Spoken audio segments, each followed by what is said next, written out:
দিনটি ছিল দোল পূর্ণিমার দিন, আর আমরা রেডি হয়েছিলাম আমাদের এই বছরের ফার্স্ট ট্রিপে বেরোনোর জন্য। মার্চ মাসের প্রথম থেকেই যে পরিমাণ গরম পড়ে গেছিল, সেই গরমকে একটু উপেক্ষা করে আমরা যাচ্ছি নর্থের দিকে। তবে এতটা পরিমাণ গরম পেরিয়ে নর্থে গিয়ে যে আমরা এতটা ঠান্ডা পাবো সেটা আশা করিনি। যাই হোক, সেই সব কথা তোমাদের অন্য ভিডিওতে বলবো। আপাতত আজকের জার্নিটুকু তোমাদের সাথে শেয়ার করছি। তো আমরা রেডি সেডি হয়ে বেরিয়ে পড়েছিলাম আমাদের স্টেশনে ট্রেন ধরার জন্য। আর আমরা একা যাচ্ছি না, আমরা এখানে অনেকজন যাচ্ছি। কে কে যাচ্ছি তো একটু পরে আমি তোমাদেরকে দেখিয়ে দিচ্ছি। তো এই যে এখানে সুস্মিতার জগন, সুস্মিতার ভাই, আমি, অজয় আর মাম্মাম, আমরা কজন মিলে কিন্তু যাচ্ছি নর্থে। আর আরেকটা স্পেশাল জিনিস হচ্ছে, যেই ট্রেনটাতে আমরা জার্নি করছিলাম, সেই ট্রেনটাতে আমাদের ফার্স্ট টাইম। আমরা এর আগে কেউই এই ট্রেনটিতে উঠিনি, আর ট্রেনটি একদমই নতুন, এই কিছুদিন মাত্র হলো ওপেন হয়েছে। আচ্ছা, তোমরা কি কেউ গেস করতে পারছো আমরা কোন ট্রেনে আজকে জার্নি করছি? তো তোমরা ভিডিওটি দেখতে থাকো, তাহলেই তোমরা জানতে পারবে আজকে আমরা কোন ট্রেনে জার্নি করছি। আর যদি তোমরা কেউ বুঝতে পারো অবশ্যই কমেন্ট করে জানাও। আর এখানে আমরা স্টেশনে চলে এসেছি, আর আমাদের টিকিট ওয়াইজ যেই নাম্বার দেওয়া ছিল সেখানে আমরা গিয়ে লাগেজ রেখে এক জায়গায় বসি, এবং আমরা ভীষণ এক্সাইটেড ছিলাম। আর আমাদের এই ট্রিপটা এতবার ক্যান্সেল হয়েছে, যেই কারণে আমরা ট্রেনে না ওঠা পর্যন্ত আমরা মেনে নিতে পারছিলাম না যে আমরা যাচ্ছি। তো ক্যান্সেল হওয়ার মতন কিছু কারণ আজকে তোমাদের সাথে শেয়ার করি। তো জানুয়ারি মাস থেকে আমরা যাওয়ার জন্য টিকিট দেখছিলাম, বাট আমরা টিকিট পাইনি। তো মার্চ মাসে গিয়ে আমরা টিকিট পাই, এবং সেই টাইমটায় আমাদের সবারই মোটামুটি ফাঁকা ছিল। তবে টিকিট কাটার পর থেকে শুরু হয়ে গেল আরেক ঘটনা। তো যাওয়ার মাত্র 3-4 দিন আগেই মাম্মামের হয়েছিল খুব জ্বর, যেই কারণে আমরা লাগেজ অবধি প্যাক করিনি। কারণ আমরা সবাই কনফিউজ ছিলাম যে আমরা যাচ্ছি কি যাচ্ছি না। কারণ বড়দের হলে বা আমাদের কারো হলে আমরা শরীর খারাপটাকে ম্যানেজ করতে পারতাম এবং যেতে পারতাম, কিন্তু যেহেতু এখানে মাম্মামের শরীরটা খারাপ ছিল, সেই কারণে ওকে নিয়ে ওই ঠান্ডার জায়গায় যাওয়ার সাহসটা আমাদের কারোরই হয়নি। তো আমরা ডাক্তারকে দেখাই, এবং আমাদের ডক্টর বলেছিল যে ওর জ্বরটা কমে যাবে, ওটা একটা নর্মাল ফিভার ছিল, যেটা ওষুধ খাওয়ানোর পর হোপফুলি কমেও গেছিলো। আর তোমরা বললে হয়তো বিশ্বাস করবে না, আমরা যাওয়ার আগের দিন লাগেজ প্যাক করি। এতবার ক্যান্সেল হয়েছে, আমরা তো আশাই ছেড়ে দিয়েছিলাম যে যাওয়াই হবে না। এমনকি আমরা যে নর্থে ফাইনালি যাচ্ছি সেটা আমরা বাড়ির কাউকেই জানাইনি। আমরা যখন বেরিয়েছি বাড়ি থেকে তখনও কেউ জানে না যে আমরা যাচ্ছি। তো আমরা তারপর সবাইকে জানিয়েছিলাম, এমনকি ট্রেনে উঠে আমার মাকে ফোন করে বলে দিয়েছি যে মা আমরা যাচ্ছি। ধরো ফার্স্টে সবাইকে জানিয়ে দিলাম যে আমরা যাচ্ছি, তারপর দেখা গেলো আমাদের কোনো কারণে আমরা যেতে পারলাম না। তো সেই জিনিসটা খুব খারাপ দেখায়, সেই কারণে আর আগে থেকে কাউকেই বলিনি, আর না যাওয়ার মতনই সিচুয়েশান ছিল। তো যাই হোক, ঠাকুরের কৃপায় তো আমরা যেতে পারছি। আর এই ট্রেনটা নিয়ে আমরা এতটাই এক্সাইটেড ছিলাম। তো এটা হচ্ছে, চলো বলে দিই কী ট্রেন। আর এখন তোমরা দেখে আশা করি বুঝেও গেছো। তো হ্যাঁ, এটা বন্দে ভারত স্লিপার এক্সপ্রেস।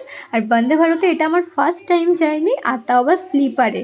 আর ট্রেনের রিভিউ সব কিছু তোমাদের সাথে শেয়ার করব, ভিডিওটা তোমরা দেখতে থাকো। তো প্রথম দেখেই আমি বুঝতে পেরেছিলাম ট্রেনটির ভেতরটা ভীষণ ক্লিন, যেটা আমার ট্রেনটির প্লাস পয়েন্ট লেগেছে।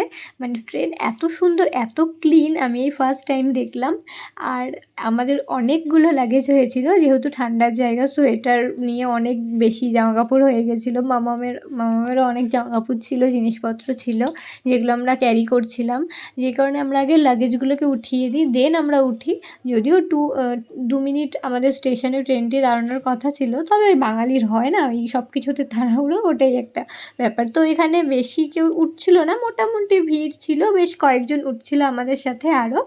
তো এখানে আমরা লাগেজগুলোকে উঠিয়ে দেন আমরা সবাই ট্রেনে উঠে পড়ি। আর ট্রেনে ওঠা মাত্রই আমাদের সবার একটা শান্তি অনুভব হচ্ছিল, কারণ এই বছরের ফার্স্ট ট্রিপটা আমরা অবশেষে যাচ্ছি। আর আরেকটা কথা তোমাদেরকে জানিয়ে রাখি, যারা প্রথমবার ট্রেন জার্নি করেছো বন্দে ভারত এক্সপ্রেসে, তারা অবশ্যই এটা রিলেট করতে পারবে। আর যারা এখনও করোনি তারা এটা শুনে রাখো। তো যেহেতু এই ট্রেনটার স্পিডটা অনেকটাই বেশি, তো আমরা একদম ফার্স্ট যখন উঠলাম, স্পিডের কারণে আমাদের সকলেরই মাথা ঘোরাচ্ছিল, আমার তো গাও পাকাচ্ছিল। তো তখন তোমরা কি করবে, অবশ্যই তোমরা সবাই জলের বোতল ক্যারি করবে, আর না হলে ট্রেন থেকে সবাইকে প্রোভাইড করা হয়েছিল জলের বোতল। তো তোমরা জল একটু একটু পরপর একটু একটু করে জল খেতে থাকবে, তো তোমাদের ওই জিনিসটা মোটামুটি তোমরা একটু রিলিফ পাবে। আর আমাদের যেহেতু ট্রেনের টাইম ছিল ওই মোটামুটি 8টা মতো, আমাদের ঘন্টাখানেকের মধ্যেই রাতের ডিনার দিয়ে দিয়েছিল। আর ডিনারে কী কী ছিল সেগুলো সব তোমাদেরকে দেখাবো। আর আমাদের যেই সিট ছিল সেখানে আমাদেরই 6টা ছিল, আর আমাদের এই দিকে 4টে ছিল, আর পাশে নিচে ওপরে 2টো ছিল। আর আমাদের মধ্যে আরও 2টো কাকিমা ছিল, যেটা আমার খুব ভালো লেগেছিলো। আমি খুব খুশি হয়েছিলাম এই কাকিমাদেরকে দেখে, গল্প করতে পারছিলাম। আর এখানে ওর তো মাথা ঘোরাচ্ছে, ও বলছিল আমারও মাথা ঘোরাচ্ছিল, তবে আনন্দটার জন্য মাথা ঘোরানোটাকে একটু কম আর কি বুঝতে পেরেছি, ফিল করতে পেরেছি। তো আমাদের সাথে যেই কাকিমারা ছিল ওনারাও নর্থে ঘুরতে যাচ্ছিল, আর ওনারা আমাদেরকে এটাই বলছিল যে তোমাদের তো খুব সাহস, তোমরা এইটুকু একটা বেবিকে নিয়ে নর্থে চলে যাচ্ছ। তো সেই কাকিমাদের আমরা বলি যে মামাম এই ফার্স্ট টাইম নয়, এর আগেও মামামের যখন প্রায় 10 মাস বয়স তখন আমরা সবাই মিলে দীঘা এরকম ঘুরতে গেছিলাম। তো দীঘার ব্যাপারটা একটু অন্যরকম, কারণ ওটা সমতল ভূমি আর মোটামুটি কাছেই, এতটাও ডিস্টেন্সের নয়।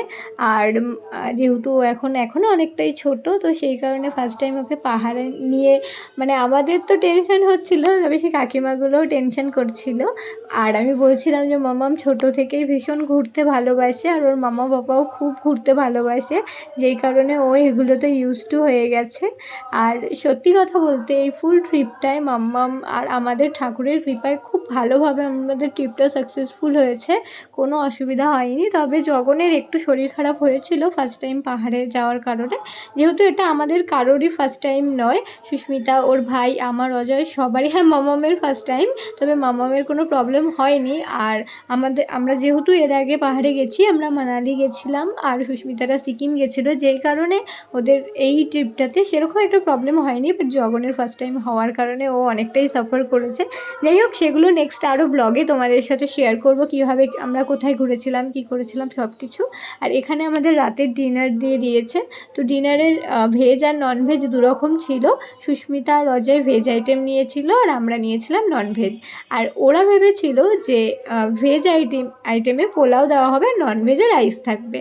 তো এখানে আরেকটা টুইস্ট হয়ে গেছে, সেটা হচ্ছে ভেজের মধ্যে সব ভেজ ননভেজে সব কিছু সমান ছিল, মানে ননভেজেও পোলাও দিয়েছিল, কিন্তু ননভেজে চিকেন ছিল আর ভেজে পনির। স্মিতা আর অজয় তো পোলাও খাওয়ার জন্য ভেজটা সিলেক্ট করে নিয়েছিল, দেন যখন দেখলো আমাদের সব আইটেম সেম, শুধু তার মধ্যে আমরা এক্সট্রা চিকেন পেয়ে গেছি, তো তখন ওদের একটু মানে দুঃখ হচ্ছিল যে ননভেজটা নিলেই ভালো হতো। তো যাই হোক, আমরা সবাই শেয়ার করে খেয়েছিলাম।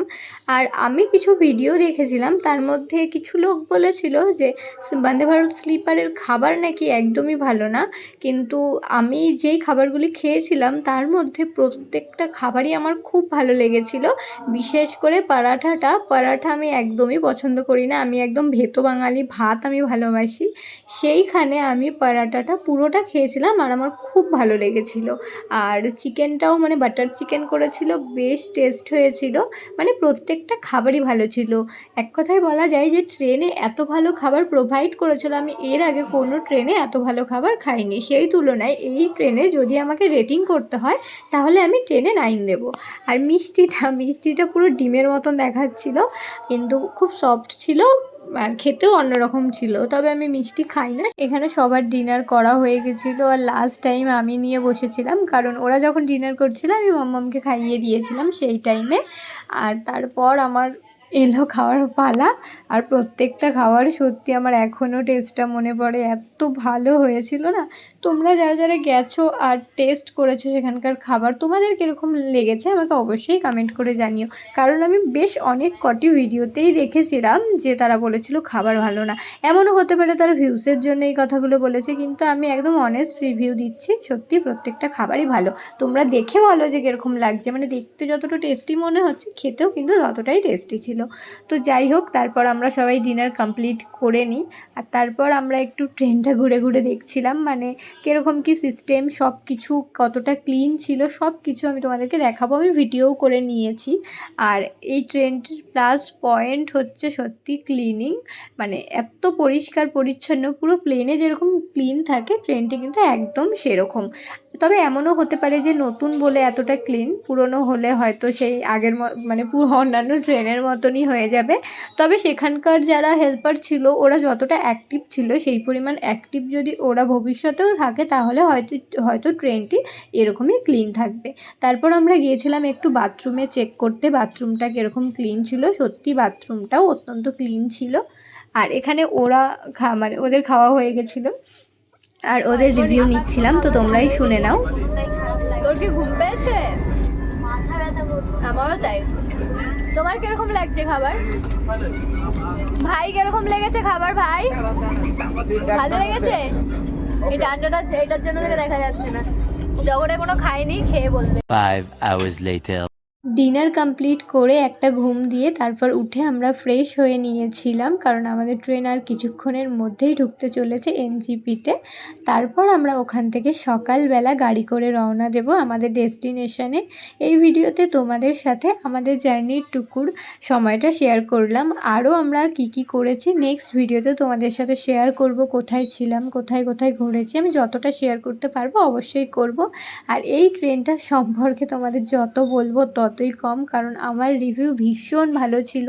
ট্রেনটার স্পিড, ক্লিনিং, ওভারঅল সব কিছুই আমার ভালো লেগেছে। আর নেক্সট টাইম যদি আমরা আসি আবার এই ট্রেনেই আসব। তো এই ভিডিওটা এখানেই এন্ড করছি। দেখা হবে খুব তাড়াতাড়ি তোমাদের দার্জিলিংয়ের আরও ভিডিওর সাথে। তো সকলে সুস্থ থেকো, ভালো থেকো আর ভিডিওগুলো দেখতে থেকো। টাটা।